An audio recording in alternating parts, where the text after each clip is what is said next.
apreciación diagnóstica en esa radiografía que comúnmente nosotros vemos con los pacientes, se ve totalmente distinto. Ahora, esta radiografía de diagnóstico realmente nos debe de permitir ver muchas cosas, ¿no? O sea, tenemos, pongo aquí el ejemplo de algo que nosotros tenemos día a día. Llega el paciente, es como parte de las pruebas complementarias que tenemos en nuestro método diagnóstico, hacemos esa toma de radiografías, pero ¿qué es lo que nosotros tenemos que empezar a ver en cada uno de los órganos dentarios? No sé exactamente si ustedes van inmediatamente a ver la cámara pulpar o a ver algunas personas dicen, es que voy a ver el ligamento periodontal o si tiene una lesión apical, aunque en realidad lo que nosotros tenemos que ver es una serie de cosas continuamente, una tras otra, de una manera metodológica, paso tras paso, porque toda esta información es lo que nos ofrece una radiografía de diagnóstico. Entonces, son estos puntos, los voy a mencionar rápidamente para no tardar demasiado y no robarles mucho tiempo de su noche, amigos. Y bueno, primero, ¿qué es lo que tenemos que ver? Como lo mencioné en la diapositiva anterior sobre la anatomía de la cámara pulpar, aquí muestro el caso de un incisivo para aquellas personas que siguen diciendo los incisivos solamente son para dentistas generales, realmente no. Todos los dientes tienen una gran morfología radicular, todos los dientes pueden presentar inclusive grandes complicaciones y sabemos que los incisivos presentan un alto índice de traumatismos y también de lesiones cariosas. Entonces, este diente, aparte de que tiene una lesión cariosa, ya nos muestra otras cosas, que lo estoy dibujando en esa zona, nos muestra una zona de una lesión apical, entonces bastante complicada esa zona, porque nosotros no estamos viendo parte del conducto, lo cual se vuelve bastante complicado al momento de hacer el tratamiento, ¿no? O sea, es bastante complicado hacer esa evaluación. Y por el otro lado, muestro un diente previamente tratado con una periodontitis apical asintomática. Entonces, de lo contrario de no tomar una radiografía de diagnóstico, yo no podría ver la cantidad de resina que está de aquí. También sería bastante complicado ver que ya está tratado el conducto distal, hicieron un intento por manejar los conductos mesiales de ese mismo conducto e inmediatamente me llegó esa información de que al estar subobturada este tratamiento de conductos, probablemente hay algo en esta zona que no permitió que el primer tratamiento se pudiera completar exitosamente. Entonces, la radiografía de diagnóstico me permite ver esta anatomía previamente de la cámara pulpar antes de hacer el tratamiento de conductos. Es algo que nosotros nos debemos de llevar antes de empezar la consulta. Otro punto bastante interesante siempre va a ser la anatomía del conducto radicular en orden. Después de evaluar el espacio de la cámara pulpar, pues evalúo los conductos. Muestro lo que es un premolar inferior. Sabemos que en el 23%, de acuerdo a ciertos autores, pueden mostrar dos conductos. Generalmente, como muestro en esta radiografía, es muy común localizar el conducto vestibular. ¿Por qué? Porque estos premolares tienen en su corona una pequeña angulación hacia el lingual. Cuando nosotros hacemos el acceso, por lo general, el conducto que aparece inmediatamente al momento de hacer el abordaje clínico siempre va a ser este vestibular. Ahora, si nosotros queremos localizar el conducto lingual, lo único que tenemos que hacer es un pequeño desgaste lingual para poder encontrar esos conductos. ¿Cómo lo podemos evaluar? Si ustedes ponen un poquito de atención en esta radiografía de diagnóstico, podemos ver que se superponen dejando esta pequeña hendidura que sí es notable en algunas radiografías, pero cuando una raíz es bastante gruesa, el conducto se ve descentrado, veo, en este caso, a pesar de que tengo aquí varias radiografías, veo que hay una superposición del conducto o de las raíces, más bien, es probable de que exista otro conducto. muestro el caso también de los incisivos inferiores, que muchos pasan por alto el segundo conducto que puede presentar, y al igual que el premolar inferior, es un conducto lingual omitido, y que también tiene bueno, no es tal vez tan alto, pero sí tiene un porcentaje de prevalencia de alrededor de 15 a 20%, de acuerdo a algunos autores, que esto tiene que ver con las razas, las etnias y los lugares en donde están las personas, y que pueden presentar exactamente hacia el área lingual. Ahora, en esta radiografía de diagnóstico que dejo en medio, empiezo a analizar. Y si ustedes ven, contradictorio, pero no se ve nada. ¿Sí? Cuando no se ve nada, es cuando debo de empezar a sospechar que hay más información de lo que no veo.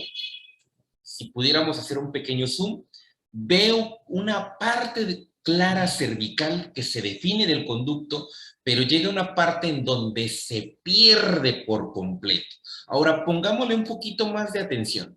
El espacio de la cámara pulpar, donde continúa el conducto, y después exactamente en la parte cervical, pasando el nivel de la cresta, se pierde, ¿sí? Y cuando nosotros hacemos, en este caso, el trabajo de instrumentación, bueno, de localización y de instrumentación, como lo dije hace rato, generalmente el que vamos a localizar siempre van a ser el vestibular, pero si hacemos una pequeña exploración doblando la parte apical de una lima, podríamos enganchar la parte lingual, y como les dije, se pierde aquí el conducto y coincide que aquí es donde se bifurca el conducto lingual para ese incisivo inferior. Ahora, esta radiografía tuvo que ser mesioangulada, o sea, la gran importancia que tienen la angulación de las radiografías, sumamente importante, para que podamos ver estos detalles. Aquí dice mesiorradial, porque en las radiografías convencionales que nosotros tomamos, como la ortorradial, nosotros vemos que no se aprecian los dos conductos que yo estoy mostrando en esta radiografía angular. Entonces, bastante importante conocer este tipo de situaciones. ¿Y cómo fue el procedimiento? Hago la instrumentación previamente del conducto vestibular, pongo el cono, después la instrumentación del conducto lingual, y aquí pongo para el lingual 2504, para el vestibular 3004, y este es el resultado final de una radiografía angulada para poder ver los dos conductos en ese incisivo inferior. Ahora, ¿qué más me permite ver las radiografías de diagnóstico? Me permite ver lesiones de caries y lesiones periapicales. Cuando yo analizo estas radiografías, inmediatamente empiezo a ver y decir, bueno, ¿qué grado de acidez puede tener esta lesión de tipo apical? Tengo que empezar a ver la extensión aparentemente que pueda tener la lesión apical, porque también veo un premolar reabsorbido aparentemente, que eso sería mejor evaluarlo a través de un test también pulpar y una tomografía para ver la extensión de esta lesión.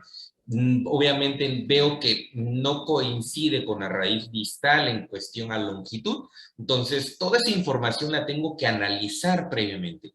Imaginemos que hacemos el tratamiento de conductos y no tomamos esta radiografía. O sea, probablemente iniciamos y decimos, bueno, seguramente el mesial mide 18, porque todos los molares miden 18, y el distal también 18, y aquí la sorpresa es que probablemente podamos tener un error de procedimiento, infiltración de hipoclorito, una extravasación de nuestro cemento de obturación. Entonces, tener mucho cuidado y evaluar previamente la radiografía de diagnóstico. Igual aquí, de la misma manera, ver lesiones cariosas, lesiones apicales. ¿Qué es lo que yo veo aquí? Una rarefacción difusa compatible con una lesión apical producida por este premolar, que también más puedo alcanzar a ver. Forámenes abiertos, lo cual me quiere decir que esta es una paciente joven, coincide con que el espacio de la cámara pulpar es bastante grande, entonces no veo aparentemente una lesión en la parte coronal compatible con una lesión cariosa, entonces debo de empezar a sospechar y analizar a través de la anamnesis qué fue lo que sucedió precisamente con este paciente. Y lo mismo aquí, lesiones cariosas bastante avanzadas, son posibles que se puedan restaurar, que se puedan colocar algún pin, algún poste o algo previamente antes de hacer el tratamiento. La evaluación de la extensión de estas lesiones es importante para que antes de que establezcamos el procedimiento podamos tener también el pronóstico, ¿no? Auxiliados del área de prótesis, pero es bastante importante. Ahora, la apertura del acceso. Esta radiografía la hemos usado en muchas pláticas porque precisamente muestro el caso de una disminución del espacio de la cámara pulpar, en donde es bastante complicado establecer el acceso si nosotros lo queremos hacer de manera solamente visual. El análisis de una radiografía me permitiría ver cuánto mide aproximadamente, ¿sí? Una cámara pulpar. Una vez que yo tenga milimetrado esto, podría colocar la fresa, colocar un tope de gomas muy similar a los que utilizamos para endodoncia en las limas, y con eso yo puedo rayar prácticamente la cámara pulpar con un poquito más de seguridad. Y esta es la radiografía que tomo después, o sea, para que se pueda ver aproximadamente qué es lo que estoy haciendo. Inmediatamente tengo que localizar el distal, que es el conducto que sí es visible en la primera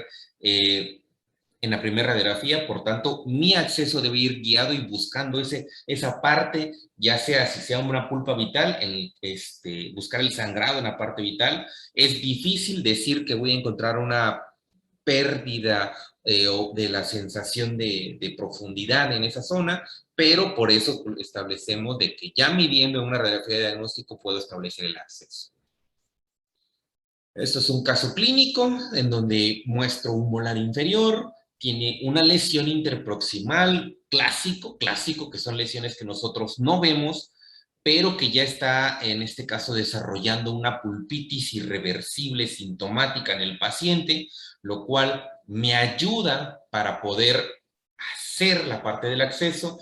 ¿Qué hago con este acceso? Tratar de conservar la mayor parte en distal sin forzar los instrumentos rotatorios, pero tratando de conservar gran cantidad de tejido remanente por distal. Ahora, también, ¿qué me permite evaluar una radiografía de diagnóstico?